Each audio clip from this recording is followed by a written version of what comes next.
Hello everyone, welcome to তনুশ্রীর সাজকথা।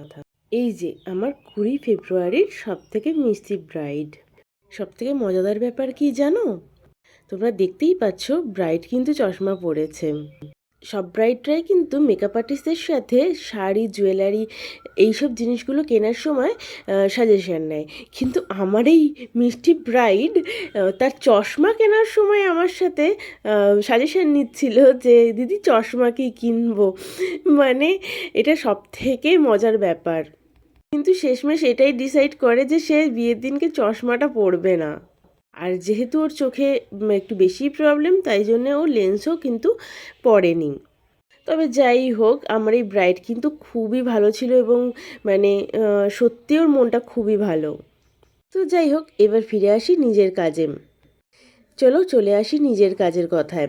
তো ওর চোখটা কিন্তু আমি কনসিলার অ্যাপ্লাই করে নিয়েছি এবং একটা সিঙ্গেল বেসের আইশ্যাডো দিয়ে ওর চোখটাকে আমি কমপ্লিট করে নিয়েছি।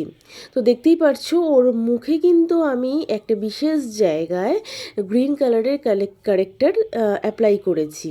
সেটার সবথেকে বড় কারণ হচ্ছে ওর মুখের ঠিক ওই জায়গাটাতে শীতকালে খুব ড্রাই হয়ে যায় এবং প্রচুর পরিমাণে র্যাশেস হয় এবং ছাল ওঠে, এরকম প্রবলেম আছে। তো ক্যামেরাতে না বোঝা গেলেও ওর ওই জায়গাটাতে কিন্তু পুরো লাল হয়েছিল। তো যেখানে যেখানে লাল হয়ে থাকে সেই জায়গাগুলো আমরা জানি যে গ্রিন কালার কারেক্টার অ্যাপ্লাই করতে হয়।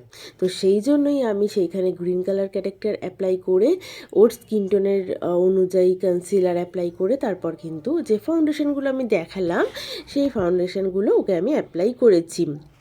তো এখানে আরেকটা জিনিস তোমাদের আমি দেখাচ্ছি, দেখো একটু পরে আমি স্পুলি দিয়ে গালটাকে ঘষছি। কেন বলো তো? যখন আমি ওকে ব্লাশ লাগাচ্ছিলাম না, তখন ওর মাস্কারাটা ওর গালের মধ্যে লেগে যায় এবং তোমরা সবাই আশা করি মোটামুটি জানো যে মাস্কারা অ্যাপ্লাই করার পর যদি মাস্কারা কোথাও স্কিনের মধ্যে লেগে যায় তাহলে কিন্তু সেটা শুকোতে দেওয়া হয় এবং তারপর আমরা কিন্তু স্পুলি দিয়ে হালকা করে তুলে সেখানে কনসিলার বা হালকা করে পাউডার অ্যাপ্লাই করে দিলেই সেই জায়গাটা আবার আগের মতো হয়ে যায়। তো তোমাদের সাথে কথা বলতে বলতে দেখো আমার ব্রাইডের হেয়ার স্টাইলও কমপ্লিট প্রায় হতে চললো।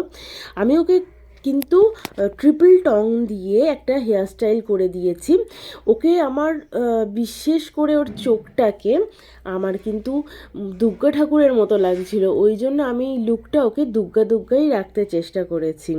সেই দিনকে আমি আমার ব্রাইডকে সাজানোর পরে আমার এতটাই ভালো লাগছিল এবং এতটাই মিষ্টি লাগছিল ওকে যে আমি নিজেই বারবার করে ওকে দেখেই যাচ্ছিলাম।